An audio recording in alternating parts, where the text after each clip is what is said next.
Oh, Right. I We good? We're going. How do I pronounce your last name? I know I heard Bob saying it, but I Coelho. Coelho, Natalia Coelho. Hello. All right. So I looked through your background today as much as I could, as much as I found competition-wise. I mean, I still want to ask you some things about your life, but I saw, of course, as we all know, you came from figure.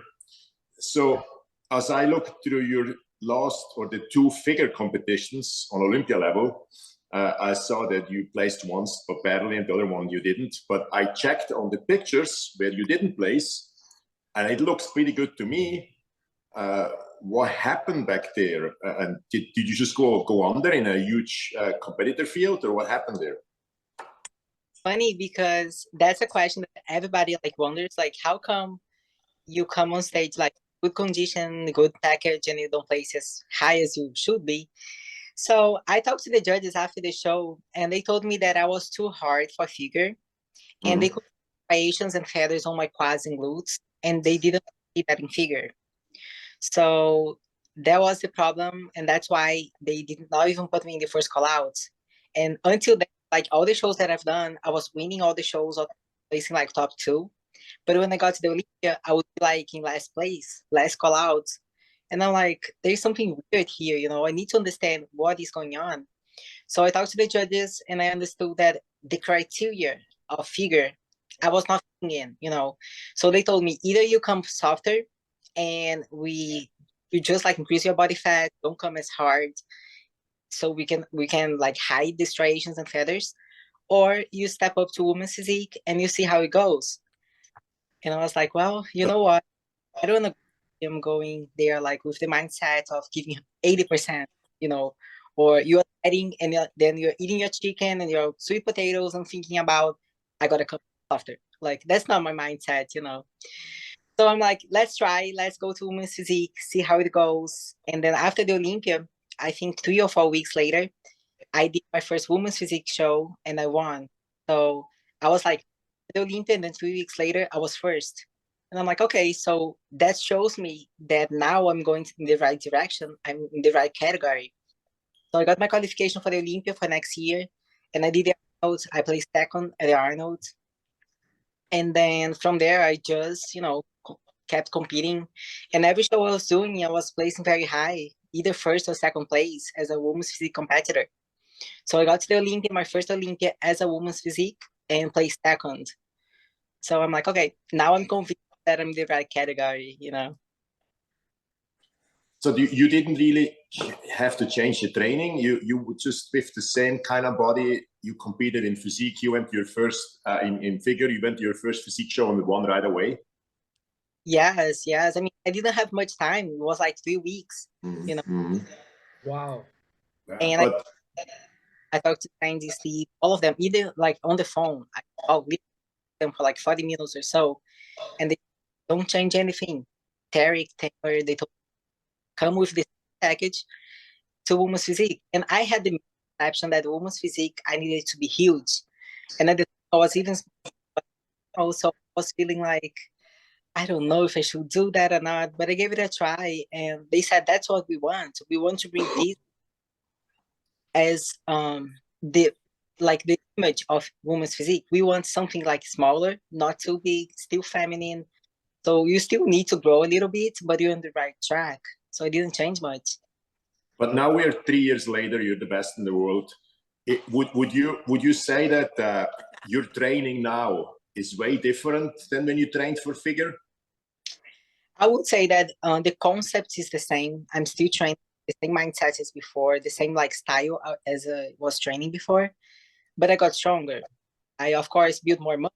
So now I'm able to train a little bit heavier. But since I was like 16, 15 years old, I was already like 100% focused. I wouldn't go to the gym just to, you know, do something here and there. I knew exactly what I was doing. I studied what I was doing. I would get to the gym, like on my way to the gym, I had envisioned everything that I was going to do. I had watched all the Jay Cutlass DVDs and everything. I was ready to go. So since the beginning, style of training has been much the same. So you coach yourself? Well, I have a coach, but at the gym, I train by myself. When I first started training, I had a old school bodybuilder. He was like 50 something years old, and he was the one who got me into bodybuilding. And he would just like spot me, show how to squat. He would make me do lunges for 30 minutes nonstop. My legs would like, I was crying, and he's like, "You wanna be a champ? Train like a champ. Don't stop." So I kept doing that, and until he retired and he moved. But every time I was at the gym, I would talk to myself as if he was there, you know, like I would be like, "Don't stop. You want to be a champ? Train like a champ." So then once the prep starts, you guys put the concept in place together, or you're doing still most things yourself, or how does that work? So I was 15 years old when he started like showing me what bodybuilding was. He was like taking me to show all that stuff. And then he introduced me to my coach, was Chris, and he prepped me for the show. I was 100% prepared. I was training my poses. I knew what to expect on the stage. I competed as a teenager because I was under 18. And then from there on, I was with Chris for a while. Now my coach is Andrew Vu. He's been coaching me since Matt Potter passed away. But yeah, he's my coach, and I'm still training by myself. But he does. Well, it seems to work out pretty well, whatever you do. Hi, Andrea. I saw you, Andrea. Hi, Everybody. I'm Miss Olympia, 3-time. You see, Natalia, I told her from now on, when people call you Miss Olympia, it's gonna be like it still gets you. It doesn't get old. It still gets you every time. Now you got three Pete is your nickname now. Yes. So now you're getting into, Andrea, you're getting into Corey Everson and Kim Kichevsky territory. Yes. Yeah. Aiming for Irish territory. Absolutely. Absolutely. Oh yeah, definitely. All right. So can I start with a question, or do you want to go in that, Jason? No, JP, go ahead. I'll pull her pictures up while you're talking. So I mean, I was there both shows this year and last year. I want to hear it from you. I was at the back of the VIP section, so it was not like 100% perfect, in my view. What was different in your physique from last year to this year? I think that I brought a little more definition with my my midsection. That was something that especially my front lat spread. That was something that was really, I mean, that's one of my favorite poses. But other than that, I mean, I pretty much stayed consistent with my look from last year. We wanted to make sure that, because my feedback from the judges was I didn't need to add any more tissue, so no more mass, just continue to work on the details. So my thoughts were, continue to maybe build shape, but not necessarily add mass. So I wanted to just work on my glutes and then work on my midsection, and everything else was just, coast in as smoothly as possible and make sure the posing was on point. Yeah. But when you're backstage, when you're warming up, when you come out on stage, it's pretty much over for, we can see that right away. But do you feel that backstage? Do you know that? Or you just kind of unsure when you're backstage? So do you feel how superior you are? Usually I'm always still a little nervous backstage. And a lot of people don't believe that, but I am. I'm still pretty nervous backstage. But I feel calm right before I go out. And usually it's because I know that I've done everything that I possibly could have done, to prepare me for that moment. So, I mean, I always hope for the best. I always like to make sure that I feel confident, but I never like to say, oh yeah, I got it in the bag until I get to hear Bob say, and still. So when's the last time you didn't win? Was it 2019? 2019. 7th place at the Rising Phoenix, was that it? Yeah, and 2nd place at the Chicago Pro. And my pro debut, oh my gosh, and my pro debut, the Toronto Pro in 2019. I came in 10th place, 11th place, 11th. It's embarrassing. You didn't win your pro debut. Oh and God. I mean, there was nothing wrong with my conditioning, but I was in the wrong division. Yeah. I definitely was in the wrong division. I looked through the 7th place Rising Phoenix today, and I looked through all the pictures. I didn't go through the comparisons, but it was very, very good already. It's maybe a little softer, but it would clearly tell, I mean, that girl is on the way. So now you're going for number 4, I assume? Oh, absolutely. Absolutely. Hoping to work on my conditioning a little bit more. You know, and there's this balance that I think more women should maybe consider. Conditioning is great, but shape is just as important, especially for women, right? I think that this is something that I want to really highlight as a part of my improvement season this year. You know, shape, that's what I think being a female bodybuilder really makes us stand out. If you have a feminine shape.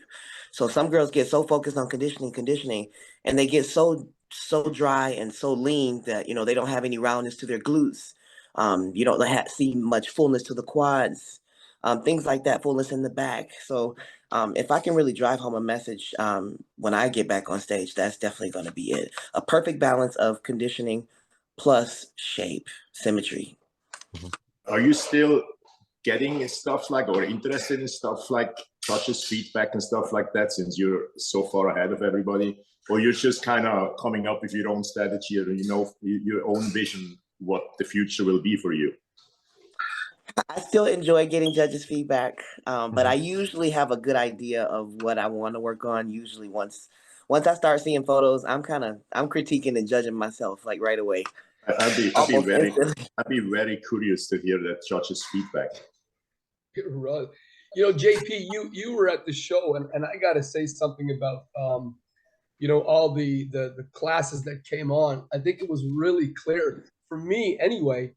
It was really clear to see Andrea and Natalia both coming on stage, and it's like it was clear cut. It's like, these girls are just they're way out of. I mean, there's no way you could outjudge these girls. They were so phenomenal compared to the guys. It was so clear, even with the social media stuff that I was looking online, you could see that they both had exactly that they were. Yeah, to me, it's like, oh, these girls are going to win. But for the guys, it was harder to tell. Sure. With Natalia, I agree with you, but then again, you know, you have a 2-time champion there, so you never really know for sure. I mean, I didn't. I was just hoping. For me, she was clearly better. But then, you know, you never know. When you look at the history, we all know how that goes when you compete against a champion. And Natalia, I want to ask you the same thing. Did you feel backstage or at least on stage that you're better this time, or just no idea till you heard your name? Honestly, I never get nervous. Like, even in my first competition, I was not nervous at all. And even though I was just like 16, 17 years old, I was like super happy. And I'm like, I want to go on stage, you know? So this time I felt super confident. I was like, you know what? I'm gonna fight with all my heart, with all my soul for this title. You know, like, I knew it was close last year, and I knew I had worked on everything that I could to bring the package they want this year. So the moment I step on stage, I'm like, I belong here, and I'm gonna fight for that, you know. So after prejudging, a lot of people were saying like, oh, it's, you know, like it's close or whatever. But I just tried to zone out and let my heart take over, you know, like my part I've done. And now it's in God's hands, you know, in the judges' hands as well. So I looked through the comparison. Go ahead, Stephen. Natalia, you were not nervous at all in any of your shows? Never. No butterflies or anything as you're competing? I can't. That's really interesting to hear, man. And to be honest, it's very weird because even like when I was preparing for my first show, I thought I would be so nervous. I'm like, oh my gosh, I'm gonna shake on stage. I'm gonna just like be the teenager, the baby girl on stage.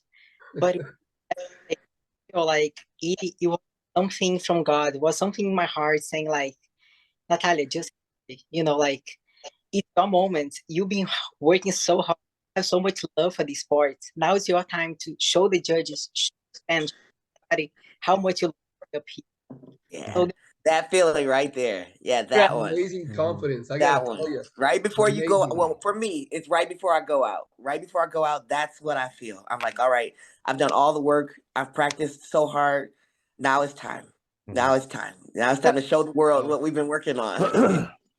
You know, I always felt the same way, but looking back, I should have been a little bit more nervous, I can tell you. So, you know, I always was kind of almost too leger, or how we say in French. So let's say a little bit too easy, not focused enough. I was never nervous in any way. I was always looking forward to go out. But looking back now, just the way I walked on stage, it was just like the focus was not there. I should have been a little bit more nervous. Hey, Natalia, did you, I looked through the comparisons from 2021. I went through every single picture. What did you see you had to improve the most for this year after the second place last year? My legs. I could get my legs, especially like the outer sweep of my quads. They needed to be a little bit bigger. Not comparing to Sarah, but comparing to my own body, my own physique, my own. So I needed to be a little bit more proportional. And I knew if I put my legs up, my symmetry would be like, you know, like much better. So I worked very hard on that. I included like occlusion training. I did a lot of like, I got to a point where I was training quads every other day. And I'm like, let me give it a try. You know, there's nothing set on stones, like what's working and what's not. I got to try and see if it works. So I try like training once a week, and then I try twice, and then I try every other day. And then I got back to twice a week. So that was like my sweet spot.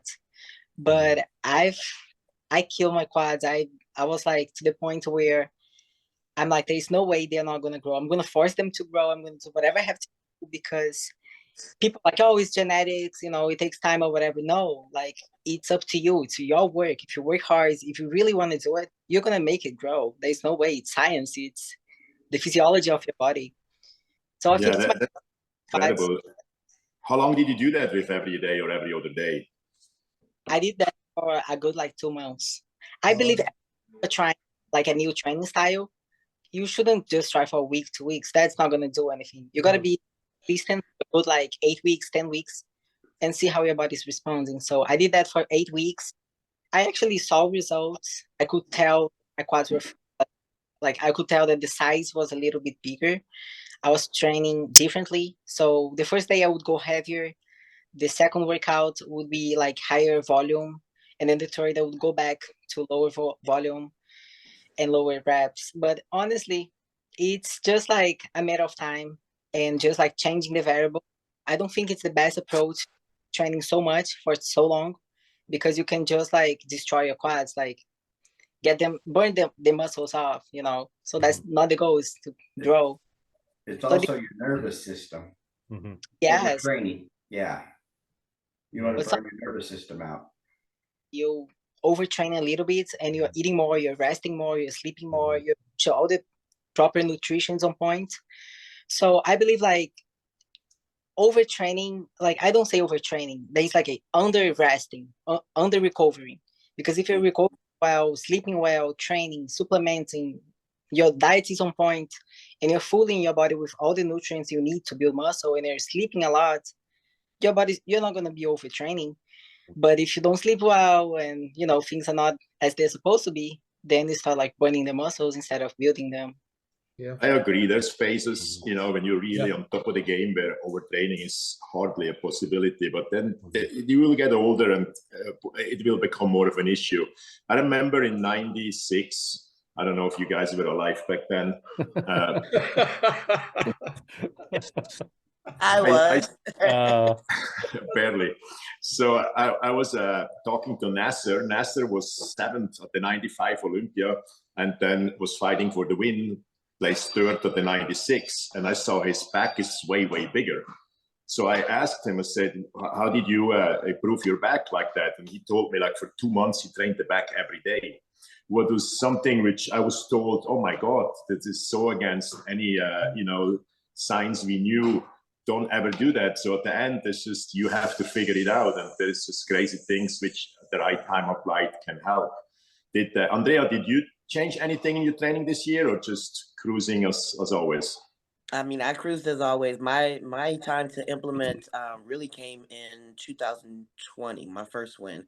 Once I hit about 10 weeks out, 10 weeks to 12 weeks out, I start to shift gears, and there's no squatting, but there is 3 leg days instead of 2. And 2 of those days is quad focus, a lot of leg extensions, a lot of seated leg curls, And sometimes that's all that I do for the whole hour. It's like this seated leg curls and leg extensions for an entire Andrea, hour. why not the squats? Why would you not do those? I'm curious. Because we want to make sure that I keep my body in proportion. So my upper body, there's never an issue with Right. the balance and the symmetry, but my legs can grow very quickly, and we don't want to be in a situation where my legs are more dominant or overpowering my upper body. So yeah, I do less upper body, and even now, even with my improvement season, I'm not doing a whole lot of upper body. Legs are still primarily the focus, and cardio. Because again, we don't need to add any more tissue. But yeah, my legs, and it's possibly genetics and my background. I have a background in cheerleading and gymnastics, so I have a lot of power in my legs. And I can squat. I can squat for reps. Yeah, like. How much, Andrea? How much cardio do you do when you're prepping? When I'm in prep, it's usually two sessions for 40 minutes or 2 sessions for 1 hour. Okay. Sometimes the hour can be a little like, oh gosh. Oh yeah. Yeah, towards the end, my coach lets me hour can feel like 2 hours. Yeah, my coach lets me get away with breaking it up into several 30-minute sessions if I want to, because sometimes it's like I just need to sleep, then I can wake up, get a meal, and go back and do another 30 minutes. So we try to make sure we monitor my energy levels, because like Natalia said, you still need to be recovered to really give that body a good chance to grow and to display, you know, that healthy muscle tissue. And recovery for me is like paramount. I get 3-hour body work sessions. I mean, people think it's excessive at 3 hours. Even my mom asked me, she's like, do you really need all that? But yeah, I mean, it requires all that because again, there's nothing that replaces the repair of that tissue or, you know, getting that fascia to move to get that good blood flow to that muscle tissue. I mean, and every time I get off the table, there's more definition every time my massage therapist works on me. Cool. I got a quick fun question. What was your first meal?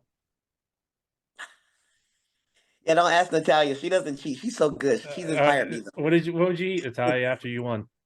I 2 dry baked potatoes and 8 ounces of lean filet.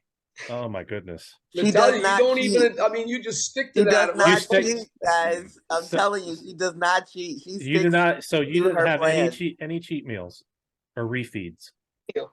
That was our cheat meal. That was your cheat meal?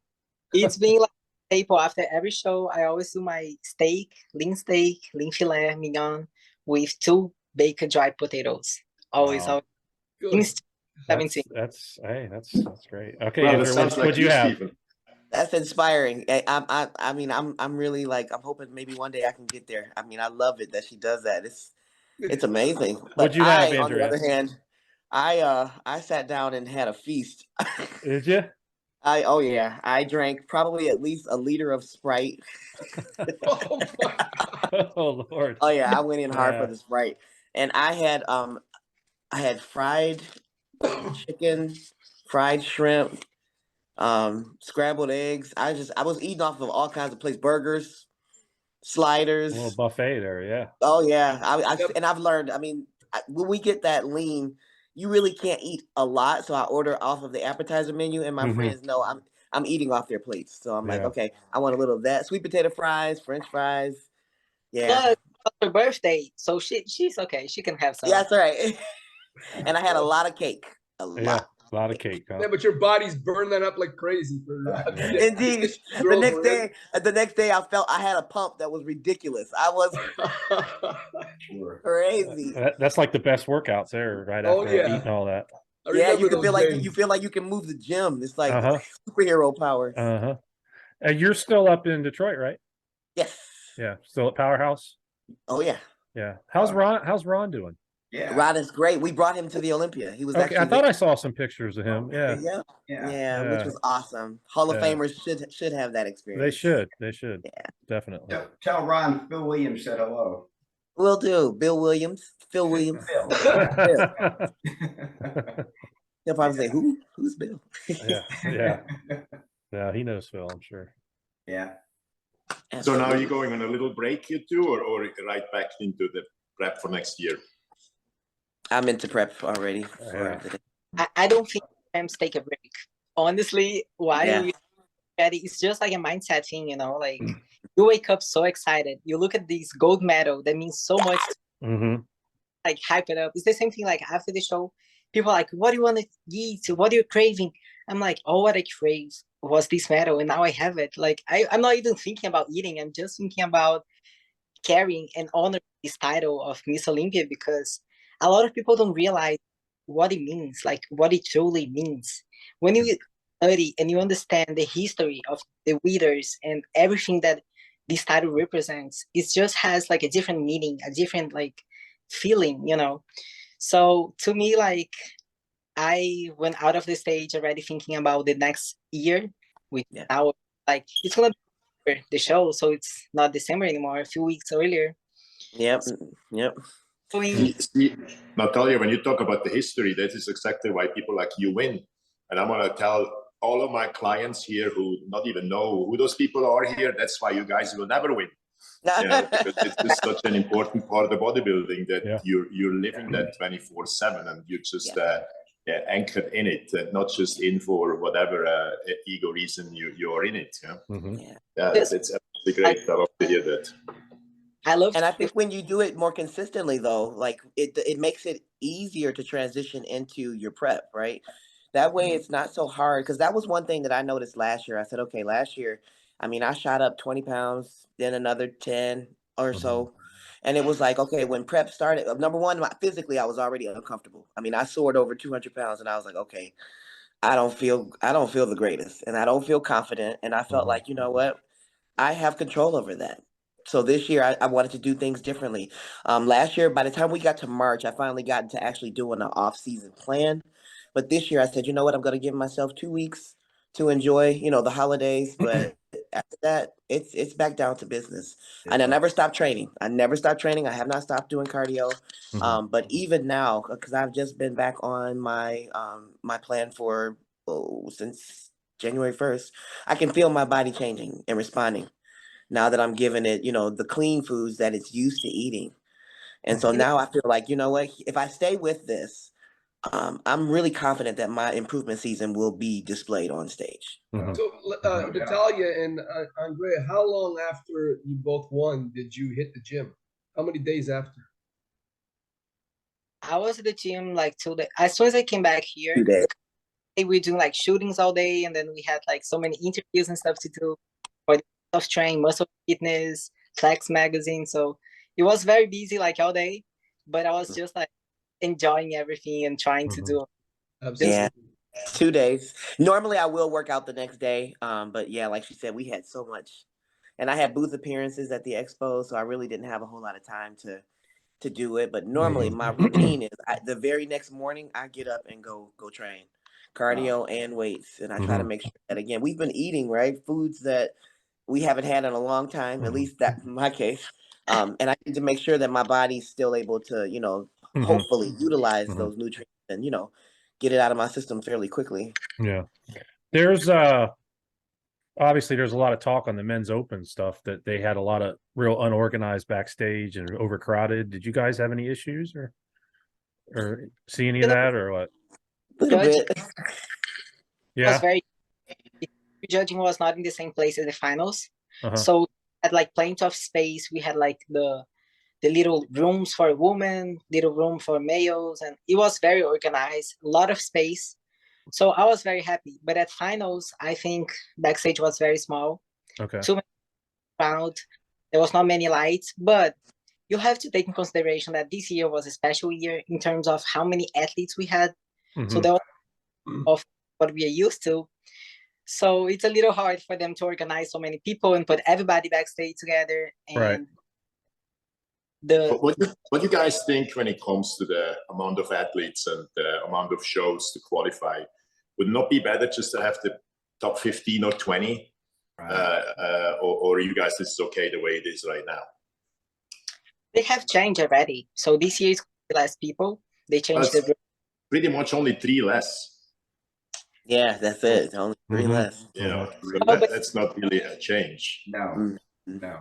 For my division, I don't feel like it's as affected. I mean, we only have, I believe, like 12 shows on the roster. So, you know what I mean? That's how we usually end up 12 or 13. That's how we end up with like 16 to 17 competitors in my division. So And I for think me, that's the way I it feel should like, be. yeah, but for the other shows, for the other divisions, I feel like it could definitely be a lot for the judges. It can be a long day. It can be crowded backstage because Yeah. finals was so crowded that we couldn't even use the equipment to pump up with. It was I was pretty doing interesting. a podcast for a German company for the men's physique because they're very focused on men's physique because pretty much all the German athletes right now qualify for the Olympia compete in men's classic, not physique. So the host of the show sent me the list and I couldn't believe 72 names. Wow. So half of them I never heard of. So I started really panicking now before, the podcast started. I felt like I don't know if I can do this. I'm not prepared for this. So I kind of started studying up as much as I could, but I got seriously bored, after the third, fourth call out. It's But just... You know what's gonna be the biggest difference? You said it's like only 3 less, but not really. Up to think about it.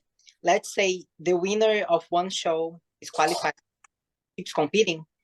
Like people who are placing second and third, they're not earning points. They not get the station. So let's say, for example, if Drea decides to do Wings of Strength this year again, and she wins, it's already one show that people are not going to qualify for the Olympia. Because they're not earning points. No points.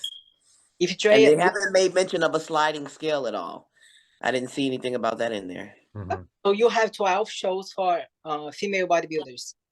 And then Drea decides 2 or 3 shows. Now only 9 girls can qualify because Drea took 3 spots out. And if the girls win a show and do another show, they're already taking spots away. So you might have like 9 people in the show, 10 people, 10 girls. Well, you're right. It might make some difference. I don't know if it's going to be that big of a difference in men's bodybuilding with 40, 50 shows.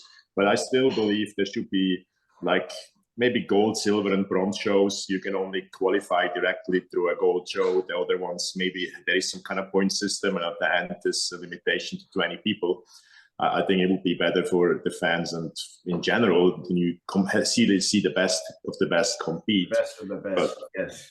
I'm sure there's a reason, a money reason behind all this, as always. So I don't think it will change big time. So we'll what's see. the criteria right now to qualify for the Olympia? I've seen a bunch of stuff online. Well, the winner of every show, but there is countless shows all over the world. Maybe not Exactly. in female bodybuilding. Yeah. They just got rid of the points. So Yeah. Or you actually. So what do you think about? I see a lot talking about the qualification, and they're like, well, what if, like, let's say 25 people, 25 athletes qualify for the Olympia, for the Open, and what do you think about doing like one show, but like a pre-show to see who actually goes to the show, like the day before, like the playoffs. Yeah. There you go. Well said, Jason. I was Playoffs thinking about bodybuilding. that quite a while. Like for example, when you look at the Olympics, you have to go to a first, second semifinals, like in spring, for example. But I think the problem here is that I don't know so much about females, but I think there are similar issues. Here you have to do some quite dangerous things sometimes to really be top. At the moment, you have to be top. And as a male bodybuilder, if I will have to go like on Wednesday or Thursday, and then again on Friday and Saturday, so I have to risk a lot more. Yeah. But maybe they will change. For example, right now they compete on Friday and Saturday. So But it's already hard enough. So the prejudge would be on the same day on Saturday, and Friday like the playoffs, for example. So you still I mean, if they want to keep those numbers up, they have to figure out something in that direction. I agree with you, but I still would rather, have it down to 20 athletes and have a prejudging at 11 at the finale at 6. And just like the NPC does. Yeah. Yeah. Sure. Yeah, we talked about that on the last show, but like you said, they're not going to do that. So I have another question. I was wondering, one thing I was always think about is how is this being in the top with this social media? That's one thing we didn't have. We had the magazines. Yeah. Are you guys excited about that, or is it something you just do because you have to? how you feel about social media. Do you do it yourself, or do you have somebody helping you with that, or how does that work? Interesting. Honestly, I love it. I love doing that because I don't have anybody doing it, because I want to have this contact with my fans, with the people who actually love bodybuilding. And just by like having a platform where I can reach out, for example, you guys, a lot of people don't know, like the newers, like the new don't know who you guys are. Like, Yeah. how can you know who they are? If you're watching this podcast right now, guys, look them up, because this is the history of our sports, you know. So having the four of you with so much experience and knowledge, putting a podcast together to give back to us and to the fans, because before an athlete, I'm a fan. I watch your podcast, guys, for like a while, you know, like I know everything about you. So I think it's part of my job, as an athlete and a fan, to know who you are, to study my sports, the history of the sport, just that. And social media allows us to do that. We can just go online, search, watch videos, read about you, and also like be in touch with our fans as well. So the future of the sport depends on us. We are the new generation. You know, one day you guys are not going to be here. So as an athlete, somebody who loves the sport, I need to learn from you guys. I need to absorb as much as I can to be able to pass on to the new generation. Otherwise, they're going to go on stage and not even know who Joe Weider is. I'm like, hello, how can you know who he is? I think you said that right, Natalia, because I believe that if we had the platform back in our day, we would be all over social media. I mean, you know, this for us, like for me, the only way I can really follow the sport today in today's world is the best way is through social media, and to see everybody on there. Like Andrea, by the way, my apologies. I haven't started following you on social media. I will today after this, by the way.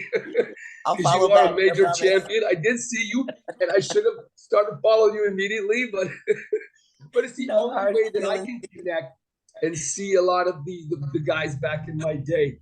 And like for example, Phil and JP, and I've spoken to them many times through social media. A lot of the old school guys, Lee Labrada, Dorian Yates, I've reached out to him, had a few conversations over social media, and I believe that in order to be part of this game today, you have to be part of social media, have that platform, because people want to know your lifestyle. It's you know, it's not, you're not free anymore out there. So there's another aspect to this. You got to be careful on some things too. But you know, if you are an ambassador the way you two women are, people are going to follow you and check you out and look at the way. I mean, you're just both beautiful people overall, not just champions. I mean, I've seen Natalia post this beautiful stuff all the time, man. And to me, that I wish we had that back in the day where we could voice a lot of our stuff or say things we wanted to say and get out there. But I think it's a powerful tool today in our society. Absolutely. Yeah. And it's so far reaching. It's so far reaching. I mean, to see fans from other countries, that's where you know that you have the opportunity to be really impactful. Right. You could be really impactful to somebody's life. And to hear them say, hey, because of you, I changed my lifestyle. I started eating healthier. I lost weight. I did my first competition, and now I love it. Now I'm able to get more knowledge to help the next person. And again, it's a ripple effect. So if you can embrace it, because I was a little resistant at first, because I was like, I just like to, keep my head down and do my work and just grind it out in the gym and just, stay quiet and then boom, hit the stage. But that doesn't speak well of a real champion. I mean, a real champion is looking to find ways to encourage, to motivate, and inspire people. So social media has been wonderful in connecting with fans from, again, all over the world, people from all kinds of different countries. They speak different languages. People have gotten translators just so I can help them pose. It's been amazing. I was absolutely amazed to see when I was starting to get on social media a few years ago, because I'm not a tech guy. I was amazed to see people reach out to me from places like the Middle East and China and the Netherlands and Europe and stuff. I'm like, what? What is it? And I'm talking to them online, through direct message, and it's like, this is amazing. But they want to hear from these champions, because you got to remember, every one of us here has been a champion at one time or another. You girls, obviously the epitome of it, and you are like at the top of the iceberg on that one. And people, they look up to that, and they want to know okay, what can I do to be better in life? You know, it might never be a champion on stage, but just to see what you're doing and talk to you about your accomplishments. I think people really love to hear those things, you know? Mhm. Absolutely. Very well said. Yeah.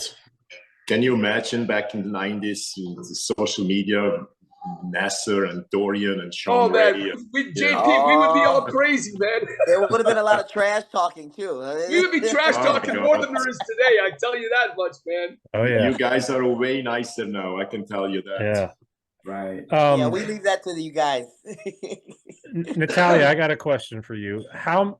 Do you know how many shows and posing seminars you go to in a year? Do you ever?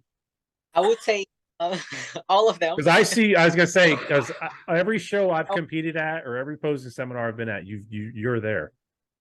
Yes. What I do is I go to the NPC News Online website, as well, IFBB Pro website. I print all the shows, all the seminars. I study them. I put in my calendar, and I'm like, I'll be there. So I get a lot of like promoters reaching out. Oh, we would love. I'm like, not on me, I will be there, because honestly, it's like it's the minimum, it's the least I can do to give to everything they do for me. Just like what you guys do, I think it's so incredible, because when you share your experience, your stories, and everything that you went through, you're in so many athletes what not to do or what to do when getting ready.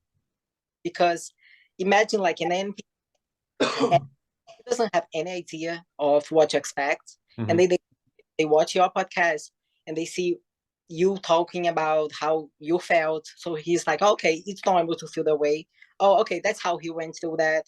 So it's just like little things that you can learn in the seminars, the work, the posing clinics. Is the best opportunity for these upcomers, you know, to learn from us, because we've been there. One day we didn't know what to do on stage, you know. Want to share whatever I know with them and also learn, because you can anybody. It doesn't matter if I'm a Miss Olympia now or if it's my first time competing. I can always learn from you, from NPC or somebody who never competed.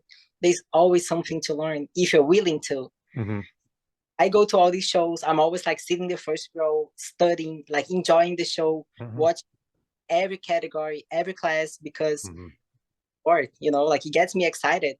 Sometimes I'd like they finish the show out and I'm still sitting there like I want more, you know. It's just like It's the last couple of posing feeling. seminars I saw, sorry Steve, last couple of posing seminars I saw you, and I'd been trying to get you to come on the show, and I was like, I'm gonna go up and ask her. I'm like, no, she's probably gonna smack the shit out of me, so I'm not gonna No, you know what's funny, what she said is true though, Big Naz.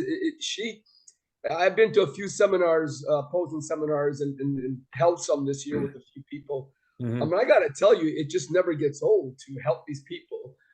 When I'm helping these young people pose, or even guys that are in their 40s and 50s, you know, just for a show for the first time, and I get excited just helping them out, man. Just watching them pose and just teaching them some things on stage, and you know, I just love to do that, because people love to know. And let's face it, there's a lot of people when they walk on stage, unfortunately, you needed a little more help with your posing. It's a real, that's a key to bodybuilding. Your training is going to take you so far, but if you can't put that muscle together on stage, forget it, man. And being a judge, I've seen it many times. It's like, okay, buddy, you got the best physique on stage, but you know what? You're not presenting yourself right, man. So helping these people out is powerful, because you got to teach them how to present themselves. And you women are awesome ambassadors to the sport, by the way, doing that. Just, you know, seeing you do this stuff too, Natalia, all over. Matter of fact, you're going to Kissimmee soon. If I'm not mistaken. Yes. I'm going to see you there, hopefully, Natalia. I'm going to talk to Joe, because I know Joe. You know, you're going with Joe, right? He's the one putting it on. Yes, the promoter. Yeah. Joe Pashkula? Yeah. Yes. All right. And then our buddy John knows that Kissimmee gym, Kissimmee muscle. Yeah. I love that. I talked to Are him you a couple guys times. still guest posing, or is that a thing of the past? Oh, what? Oh, I mean, I don't know if the shows still have guest poses, but here in California we don't. Man. If you get a moment, you should go to the Wings of Strength page, or you can go to my page.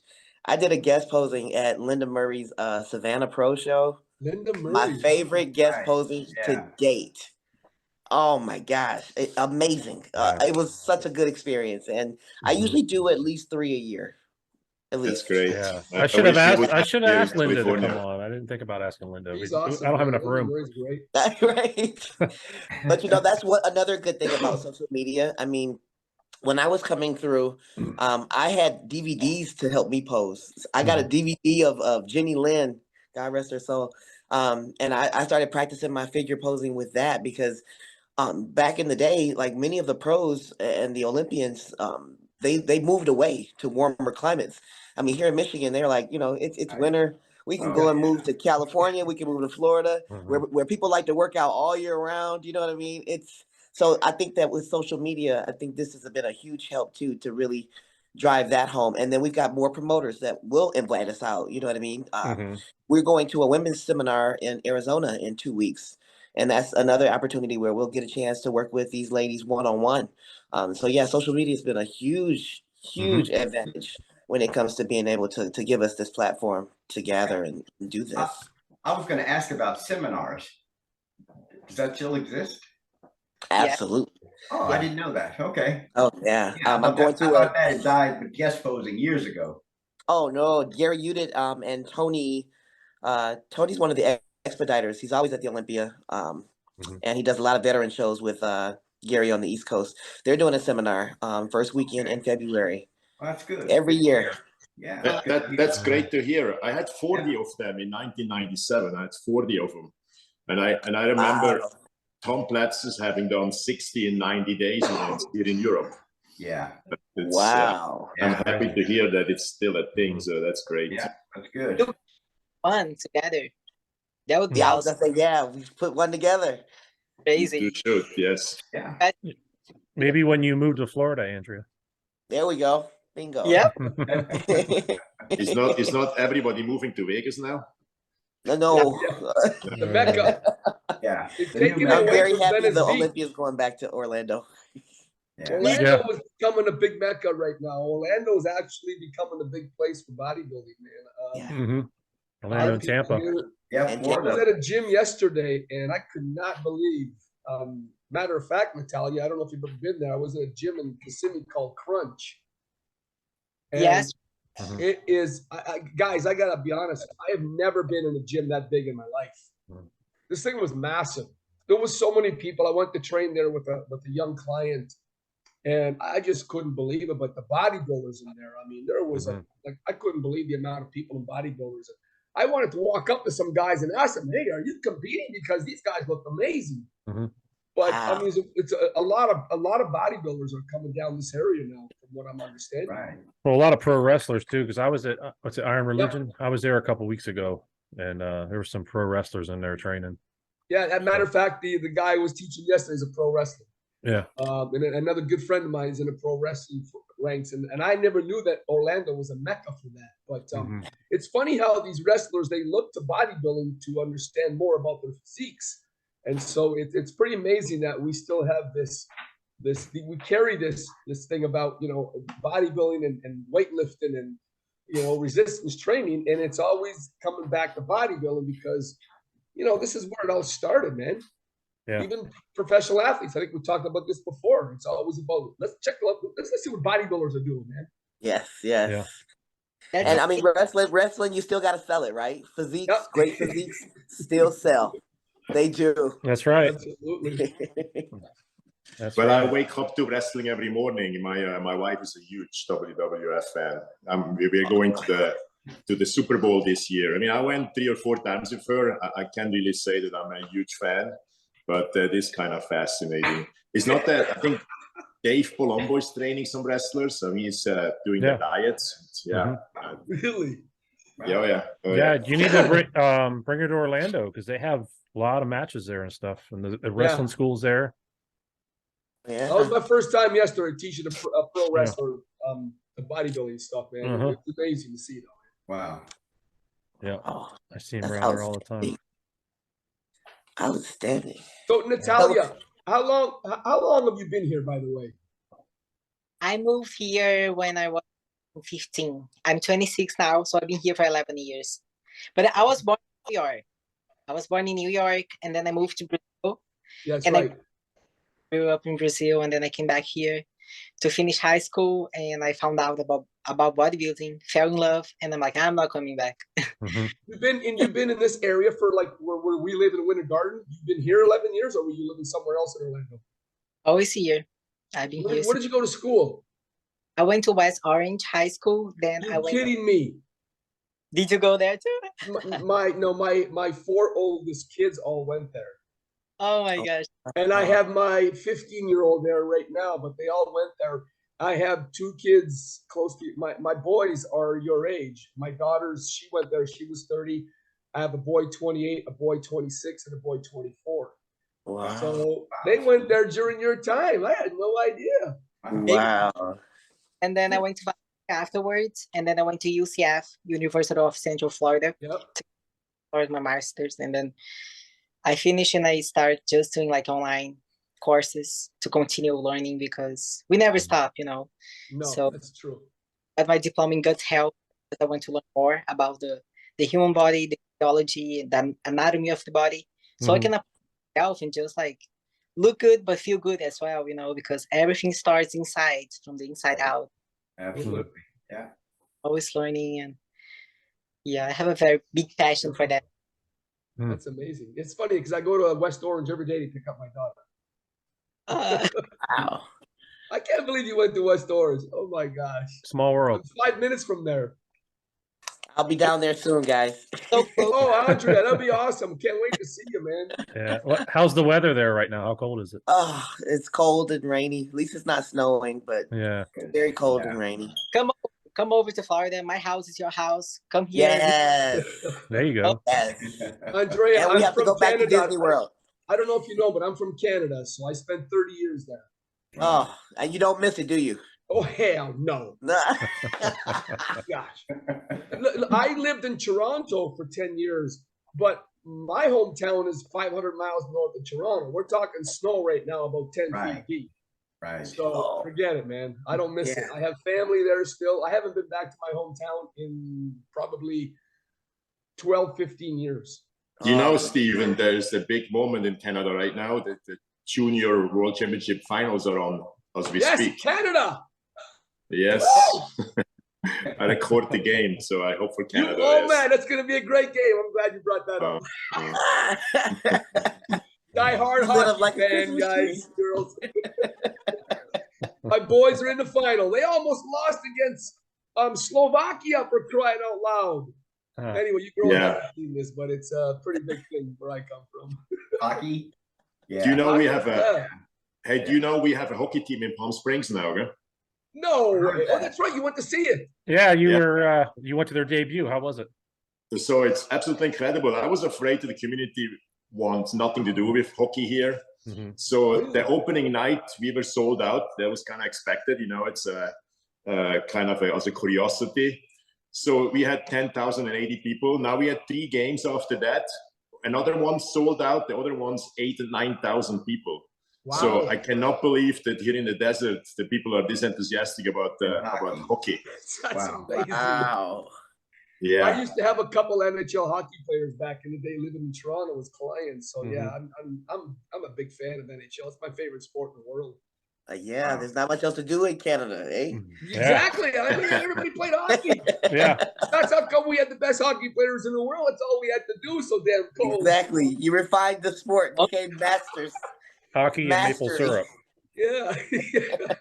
Well, Detroit is pretty big too in hockey, huh? Oh yeah. Oh, Very yeah. much so. Huge. Very much so. Detroit's close to Canada, isn't it? You're not far. Oh yeah, It's on the border. I mean, it's 20-minute ride. Yeah. Windsor, right? Windsor, yeah. Toronto's a 3-hour ride. That's why I did my pro debut in Toronto, because it was so much easier to just drive. Sure. Whose show was that? Ron Heshy. Ron Hache? Yeah. Oh, girl, you're not going to believe this, man. My second show I ever did that I won. Ron Hache. Wow. Sudbury, Ontario, man. He's been in the game a long time. I go back with him for years. He's an old friend, man. Oh, wow. Oh And that my was a gosh, good Ron show. Hache. I mean, it was packed. was packed, guys. I heard he was. I've actually tried to get a hold of him, and he hasn't responded to me. But yeah, I go back way back with him. The first show when I won the Northern Ontario Championships, and that was Ron Hache. Man, where does Fuad do his show at? He's got it up there somewhere, don't he? Oh, I think. Who? Fuad Abiad. He's got his own show Yeah, there. the podcast guy. Yeah. No, he never. Okay, wow. Yeah. That's amazing, Ron Hache. A guest post in Detroit once was my very last guest posing, and I remember it was absolutely incredible. People were absolutely crazy about hardcore bodybuilding. And the next morning, I went to a gym, and what I do remember, I wanted to train very early because my flight left around 7 a.m. I think it was a powerhouse, I believe. Yes. You had to walk upstairs for cardio, as I remember. So I asked, it was the time when we started to pay attention to glutes, you know, in the 80s and 90s, there was not really any focus on glutes. So if you had big, nice glutes from squats and lunges and the other exercises, that was fine. But if they didn't grow, and nobody cared. Right. So I asked the owner if he has any glute machines. And he got me kind of to the back of the gym to an extra room which was packed with glutes machines. And it's the first time I saw that. And I did not expect that in Detroit. I expect something like that maybe in Brazil, you know. But I do always remember that. You know, one of my first real glutes kind of gyms I saw. And Detroit was a really fun place. So you wouldn't think so, but it was great to get close. And you would be happy to know that that powerhouse still has a lot of that same glute equipment. Yeah, I bet it That's does. great. That's great. It's like a time capsule. You know, in Brazil, they don't do a lot of machines but they use ankle weights, like very heavy ankle weights. So you see all these like girls, if you see, it's like a lot of ankle. It's actually like they have classes in which you do like 2 hours of whatever for glutes with ankle weights, huh? Yeah. 2 hours. But now 2 hours, I many of that. I remember my mom used to take me to the gym with her. And I was like 6, 7 years old, super, like very little. She would drop me in the ballet classes. And as soon as she dropped me there, I would go downstairs to the weight room and just watch the bodybuilders and the guys there like train. And then one day she kept me down there. She, what are you doing here? And I'm like, I don't know. And I start crying. And she's like, you're supposed to be doing ballet. Because my mom was a ballet teacher in the past. So I did ballet for a long, long time. Which was good because Arnold used to do ballet, you know, to learn poses and everything. At least to flow on stage. But my thing was bodybuilding. And there were like 2 bodybuilders that would train every day at the same time as my... It was the time to go downstairs and watch them. They would talk to them nowadays and they are like big fans of mine. And it's just amazing to see, like, I was a little girl watching them and now they are like my biggest fans, you know. It's super. That's so cool. That's cool. That's awesome. JP, you got more questions? Natalia, I'm good. You're preparing for the rest of the year for the Olympia. I mean, that's the only show you're going to do, obviously, right? I wish they would bring women's physique back to the Arnold Classic so I could defend my... Right. Yeah. Because I had the last 2020 and I won the 2019 and 2020. So I'm 2 times. And then 21, they took it out last year's. Why is that, by the way? Does anybody know that, guys? Anybody you guys know? No. I've tried to find out what's going on. I've sent them emails and trying to, you know, just help the women's physique sisters and now the Would you do it? I would do it for sure. Yes. Yeah. I'm like, it's the most. I heard that Andrea has to do another show next year because she doesn't have a car yet. Is that true? She has a shop. I'm definitely doing the Rising Phoenix. Absolutely. Yeah. Absolutely. Really? When is that? Back. It's the Rising Phoenix next year is going to be September 30th. Okay. So Andrea, you're gonna peak for that and then go to the Olympia after again. Absolutely. Stephen, do you know how great that show is? So it's the same prize money plus a car. Really? Oh yeah. Yeah. Wow. Well, let's say JP car or truck because this year they switched it up on me. Did they? Yeah. But next one, Dre is gonna ask for an airplane or a jet, you know, something like that. Uh-huh. Give me a boat. That'd be a perfect. Come down to Florida, give me a boat. Yeah, there you go. There's plenty of water. So you got a Corvette and a truck, or what did you get so far? So my first year I won a Camaro. My second year I won a Corvette, and then this past year, they ended up giving me a Chevy Silverado High Country 2500. Oh wow. You So gotta be did kidding me. You've got 3 vehicles from this show already. Wow. You still have them? I sold the Camaro. Oh, okay. Yeah, so So I you still have got the Corvette, and they're Corvette and the shipping the truck. trucks. Yeah. What, do they have like 100,000 people at the show? I mean, how are they able to do this? Yeah. Jake Wood spoils us very Yeah. royally. Who was when did Arnold stop giving out the Hummers? How long did he do that? Oh, it's been decades. That's been a long time ago, huh? Yeah. Yeah. Years Decades. ago, yes. And I think Jake Wood, he's all about the experience. So, you know, I think he wanted to really highlight, you know, the sport again by making it so rewarding for you to come in your best shape, right? It's like, okay, you got so much motivation to Right. come and be in your best shape. People ask me, you know, do I feel more pressure like with one show versus the other? The Rising Phoenix for me is usually a little more pressure because I mean, once I do that show, I got a good idea where I'm gonna be, you know, falling physique wise when it comes to, or where I'm gonna be looking like, I should say, when it comes to the Olympia. Because like that show is technically like my warm up show, but it's just as important. You know what I mean? So I feel Was a it lot 2 of weeks pressure in going into between? that one. Was it 2 weeks? It was 5 weeks this time. Okay. 5 Yeah, weeks. Or I did like twice. There is on a pro, which is together, and it's usually 1 week or 2 weeks for Olympia. This year, Olympia was, you know, moved down to, it was 5 weeks. But in 2023, it's gonna be 2 weeks, right? I think 2 or 3 weeks. It should be 4 weeks. Or okay. Interesting. If they don't move things around, it could be Mhm. 2 weeks. I mean, the first year it was only 11 days. The first year that I won, it was only 11 So days. Andrea, or both of you, so do you 100% have to peak for the first one? I mean, you can't go to that show 80 or 90%. And then how you do that? You just gain a little bit weight back and then dial in again, or how did you do that?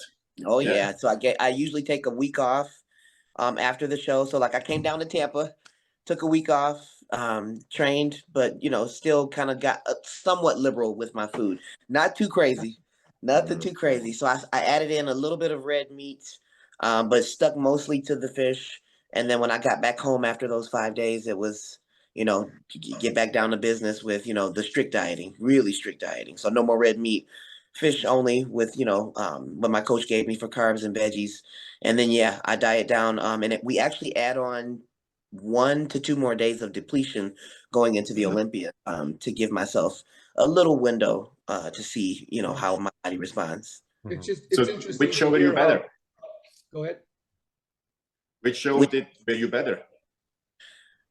I personally feel like it seemed like I was a little bit leaner and a little tighter for the Rising Phoenix, but I was fuller for the Olympia. It's a very interesting dynamic. Every time I look at the Rising Phoenix pictures for the last 3 years, I'm a little bit leaner, and you could say I have a little more conditioning when it comes to how dry I get for the Rising Phoenix, but I'm not as full. So once I get to the Olympia, I mean, I can get full. Like, I mean, big round muscle bellies all It's over. funny that you were more full at the Olympia with additional depletion days. Yes, exactly. Exactly. We're still trying to figure out why, because we didn't change anything with Did you load food. I more, always. Did you load with more carbs, or what did you do in the loading phase, and how long did you load? I use the exact same carbs, and then I load. I start loading usually 24 hours before stage, so that we compete on Friday, and I start loading on Thursday, like late Thursday evening. Maybe the extra red meat. Yeah, possibly. I mean, the red meat and the apple pie. We just figured that's my sauce, guys. That's my sauce. Yeah. Ashley, and I enjoy it a lot. Another question I'm interested in when it comes, if we go into details here a little bit more. You drink till the night before the show, or how long do you drink? I typically shut down the water right when I start, like Thursday morning. So I'll start like restricting the water as early as Thursday morning. If I'm competing on Friday, so you know, a little more than 24 hours, but it could be sometimes as early as Wednesday night. Yeah. What So, about yeah, you, Natalia? The last 2 years, I haven't cut water at all. Only the day of the show, I do 6 ounces of water, spring water with each meal. And the day before, I'm still having 1 gallon. But what I do is in the beginning of the week, I go up to 3 gallons and then I start going down. So I get down to like 1 is the least I have. Wow. So And you have a gallon the day before? Yeah. Wow. wow. That's really interesting to hear how you both have a different approach to this. I mean, it's, you know, just like us back in the day. Yeah, a it's lot of the crazy, guys different we talked to, genetics. Yeah. it's Different amazing to genetics, hear this exactly. different approach, but Yeah. not unlike some of the guys back in our day, but to hear that today is still interesting to know that, you know, you guys are both kind of different when it comes to your See, preparation. myself, I looked way better with water because when I went on the European tour, where you couldn't restrict water, you know, you had a show every day, you just couldn't, or you would kill yourself. Mm-hmm. Oh, So man. when I would- was kind of drinking till 12 hours before, I Oh, yeah. looked way better than with the restricting water thing. You know. Oh man, I Oh, can't wow. tell you how many times when I did the European tour and I would cramp up on stage. Of course, you guys know the story of Momo, but Right. a lot of the guys would be cramping like crazy because we were trying to figure out how to limit our water, but we got to compete every couple of days, and you got 6 Difficult. shows in less than 3 weeks. Yeah. So yeah, that was really difficult back then, man. It was I started finally to really get it when you know we used to have the Physique Legacy Classic here. They had a men's pro show, and 1 year Raymond, what was his name? You know, who usually plays second behind Flex in the 212. Oh. Jose.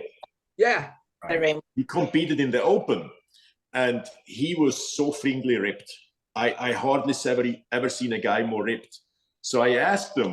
He trained in our gym, and I asked him. I said, "So, how you do it with the water?" And he's like, "Oh, I don't change anything." I said, "What do you mean? You know, you drink on the day of the show?" He says, "Yeah, but the morning of the show, I kind of drink only half as much, but I drink till into the night. I never restrict the water." It's like, wow, I need to start doing this with my athletes, you know, because I was just from an era of restricting water. Huh? Yeah. I remember Genetics, I Nasser think, and plays I, a we huge used role. to not drink for 3 days. Yeah. Oh yeah. Right. Oh yeah. Yeah. I can't see the splits in my quads unless I start restricting the water. Mm-hmm. Yeah. Like you I figured that can out. see the shadows. I can see shadows pretty good, but once I start restricting water, usually on an hour by hour basis, I can start to see those quads emerge and the feathering starts. Wow. You know what? No, but Like I usually go up to 3 gallons because once I go down, like it gets so uncomfortable to drink 3 gallons that my Oh, body out. Once I go down to 2 and then 1.5 in 1, my body, there's no water in my body because it's used to have like 3 gallons for a few days. So now it's kind of restricting water, but still having yeah. Natalia, I don't know how you put down 3 gallons. I mean, you're the same height as me. We're both short, so it's like, how do you put that in our bodies? Yeah. Stephen, did you see her? She's twice as big as you. Well, yeah, she's big. Well, one thing, but I one think thing we're about the same Natalia, height, if I'm not mistaken. well, one thing about Natalia and I is we wake up early, so I think we get a very early start on the water consumption. Yeah. I try to get 2 gallons and it kills me. Yeah. Ugh. Man, I was lucky to get a gallon. Yeah. And I'm 6'4". Yeah. Oh my God. Phil, you used to be in really good shape. Did you restrict the water back in your days? Yes. Yeah. Probably like she said, Thursday, I would start restricting. So Thursday, Friday, competing on Saturday. So I would just drink very little between Thursday night, just enough. Yeah. We used to do, man. Yeah, very limited. Crazy. Get the food down and wet the palate. Ice cubes became my best friend during these last. Yeah, remember that? Oh yeah, ice cubes. Remember. Golden. Yeah. Golden. Yeah. Yeah. Yeah. I just started that this year. I'm like, why didn't I do that before?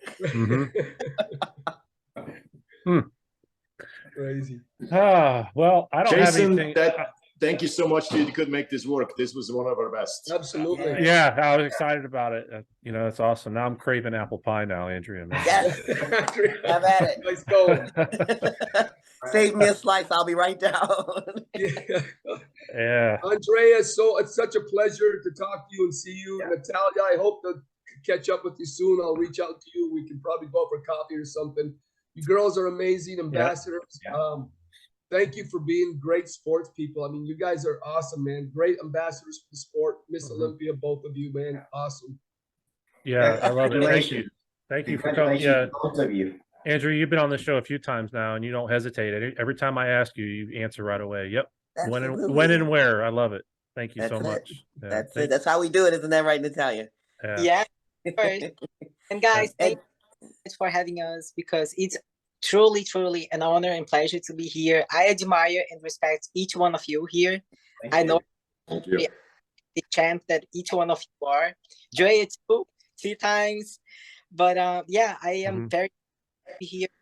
Whenever you guys want to do another one, just reach out and I will be more than happy to be back. Absolutely. Okay. Thank you so much. When I see you at the, when I see you now at the shows. As we're in prep, maybe we could do one as we're in prep, like a road to the Olympia kind of thing. There we go. Oh, that would be great. There we go. All right. Well, I'm going to come see you now, Natalia, when I see you at the posing seminars and the shows. Yeah. Awesome. Phil, JP, Steve, Jason, it's been an honor. Thank you so much, guys. Great to see you, girl. Natalia, reach out to you soon, girl. All right. Everybody have a good night. Thank you. Good night. Bye.